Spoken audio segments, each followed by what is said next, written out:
Bienvenidos a este nuevo encuentro. Veamos cuáles son los pasos para escribir un texto expositivo. ¿Cómo se escribe un texto expositivo?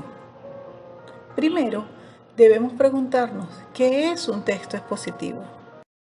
Decimos que un texto es expositivo cuando la intención del emisor es transmitir información sobre algún aspecto de la realidad y facilitar su comprensión al destinatario. Ahora veamos cuáles son las características de este tipo de texto. No suelen presentar una estructura homogénea. Pueden adoptar formas diferentes según el género textual al que pertenezcan: artículo periodístico, informe, carta, trabajo monográfico, libro de texto, conferencia, entre otros.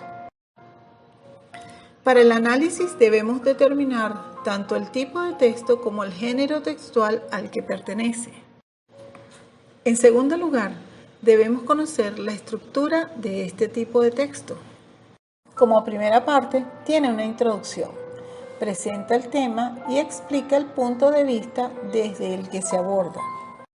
Luego tiene un desarrollo, puede adoptar las siguientes formas: de enumeración, comparación, textos de divulgación científica, causa-consecuencia, de ordenación cronológica y pregunta-respuesta, estructuras interrogativas directas o indirectas.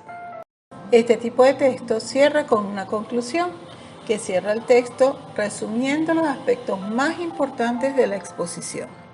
Ahora veamos cómo se clasifica un texto expositivo según las formas de organización. Con una estructura homogénea, una sola forma de organización. O con una estructura heterogénea, con estructuras combinadas. Ahora veamos las formas según el orden que se presentan los contenidos. Puede presentar un orden deductivo, parte de lo general y llega a lo particular. Un orden inductivo, presenta los casos particulares y a partir de su análisis llega a una conclusión. En tercer lugar, es interesante conocer las características lingüísticas que presenta un texto expositivo. Se puede presentar en tres planos: el morfosintáctico, el plano léxico-semántico y el plano textual. En el plano morfosintáctico encontramos un orden lógico: sujeto, verbo y complementos. Solo se altera al enfatizar o dar relieve a alguno de los elementos. Domina la función referencial o representativa. Predominan las oraciones enunciativas. La adjetivación es especificativa. Ausencia de elementos gramaticales que implican valoración o afectividad por parte del emisor. Uso del presente de indicativo con valor atemporal. Se oculta la voz del emisor con estructuras impersonales. Abundan las estructuras apositivas, con las que se introducen aclaraciones, reformulaciones o matizaciones. En el plano léxico-semántico hay un predominio de los valores denotativos de las palabras. Se pretende conseguir un tono de neutralidad que caracteriza a los textos informativos. Se evitan las expresiones que implican valoración. Existe la utilización de un léxico especializado, tecnicismos, asociado a las distintas variedades funcionales de la lengua. En el plano textual hay procedimientos tipográficos, numeraciones, títulos, subrayados, entre otros. En este plano también hay ausencia de elementos de carácter deíticos que ligan el texto con el contexto comunicativo.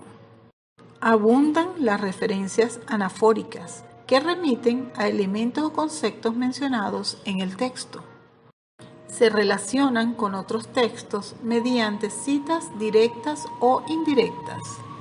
Existen ordenadores discursivos y conectores textuales de tipo lógico y que ponen de manifiesto la organización interna de la información del texto.